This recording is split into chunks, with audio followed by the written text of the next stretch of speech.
विश्वानि देव सवितर्दुरितानि परासुव यद्भद्रं तन्नयासुव। ओम शांति शांति शांति। नमस्ते।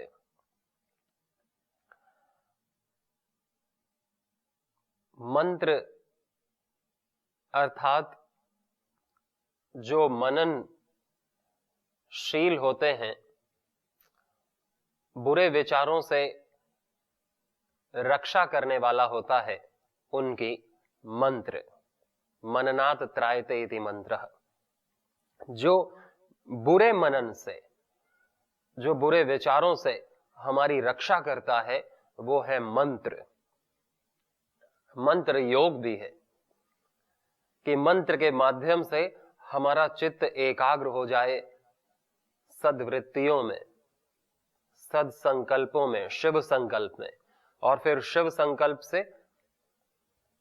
निःसंकल्प में, संकल्प रहित अवस्था में। मंत्र जाप मम दृढ़ विश्वासा, एक प्रकार की यह नवधा भक्ति में भक्ति भी बताई रामचरितमानस में प्रातः स्मरणीय संत तुलसीदास जी ने, कि मंत्र जाप। और भगवान ने भी कहा कि यज्ञानाम जप यज्ञोस्मि, कि सभी प्रकार के यज्ञों में मैं जप यज्ञ हूं। मंत्रों के जप को इतना महात्म्य दिया गया जितना दूसरा किसी भी चीज को नहीं दिया गया। परंतु मंत्र क्या है, मंत्र को जपना क्या है, इसकी विधि क्या है, इसमें बहुत सारे प्रकार, विधियां और मतभेद, और इसमें भी विकृति आई है कि हम मंत्र जप करते हैं तो केवल मुंह करता है, मन तो चारों तरफ भागता है इधर उधर, मन नहीं लगता मंत्र जप में। तो मंत्र जप किस काम का? यानी कि हम करें और हम ना करें, ये दो बातें एक साथ होती है। यानी शरीर कर रहा है और सूक्ष्म शरीर नहीं कर रहा है। शरीर मुंह कर रहा है और मन नहीं कर रहा है। या हम पैरों से चल रहे हैं, आंखों से टीवी देख रहे हैं, या इधर उधर जो नजारे हैं उनको देख रहे हैं, और मुंह में मंत्र चल रहा है। तो ये कैसा कि आंख नहीं कर रही, हाथ पैर नहीं कर रहे, केवल मुंह कर रहा है, और बाकी इंद्रियां अपने अपने अलग अलग विषयों में लगी हुई हैं। मंत्र जाप का अर्थ है पूरा शरीर मन फोकस। आत्मा तो केवल प्रकाशक है, आत्मा तो केवल एक प्रेरणा देगी शुद्ध होने की, शुद्धतम जीवन जीने की। बाकी निर्णय लेने वाली यह बुद्धि और इंद्रियों को क्रियाशील करने वाला एकाग्र चित्त होकर जप करने वाला तो यह मन है। यदि मन इधर उधर रहेगा और कुछ इंद्रियां इधर उधर रहेंगी और केवल जीभ ही डुलेगी, तो जीभ का ही व्यायाम होगा, उससे कोई अर्थ नहीं है, उसका कोई मतलब नहीं है जप का। जप से सिद्धि मिलती है, बहुत सारी शारीरिक शक्तियां, मानसिक शक्तियां, एकाग्रता, विवेक ख्याति, प्रभु की भक्ति, साक्षात्कार स्वयं का, यह सब प्राप्त होता है मंत्र से। महर्षि पतंजलि ने भी योग दर्शन के चतुर्थ पाद कैवल्य पाद में पहला ही